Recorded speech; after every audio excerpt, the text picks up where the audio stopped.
Welcome to Chillin' 101. We hope this video helps. In this video, I will compare the Audi TT and a Kawasaki motorcycle. We'll explore their distinct characteristics, helping you decide which vehicle best suits your needs and preferences. We'll delve into performance, practicality, and the overall ownership experience.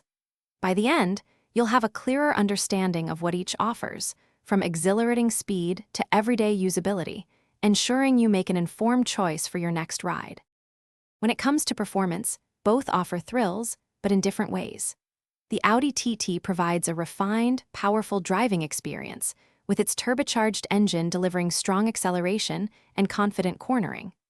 Kawasaki motorcycles, however, are built for raw speed and agility, often boasting superior power-to-weight ratios. This allows for incredibly rapid acceleration and nimble handling, making them exhilarating on open roads or tracks. It's a choice between controlled power and pure, unadulterated dynamism. Considering practicality, the Audi TT offers an enclosed cabin, providing comfort and protection from the elements for up to 4 occupants. It also includes a trunk for carrying groceries or luggage. Kawasaki motorcycles, by contrast, are designed for 1 or 2 riders, with very limited storage. In terms of safety, the TT benefits from a robust chassis and multiple airbags. Motorcycle safety heavily relies on rider skill, awareness, and essential protective gear like helmets and jackets, offering a different level of inherent protection.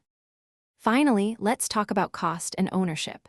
The Audi TT generally represents a higher initial investment, with purchase prices often in the tens of thousands of dollars. Maintenance and insurance costs can also be substantial. Kawasaki motorcycles typically have a lower entry price, making them more accessible. While they often offer better fuel economy, specialized maintenance and tire replacements can add up. Ultimately, the better choice depends on your budget, desired experience, and how you plan to use your vehicle for daily commutes or weekend adventures. Thanks for watching. Consider subscribing if we helped you.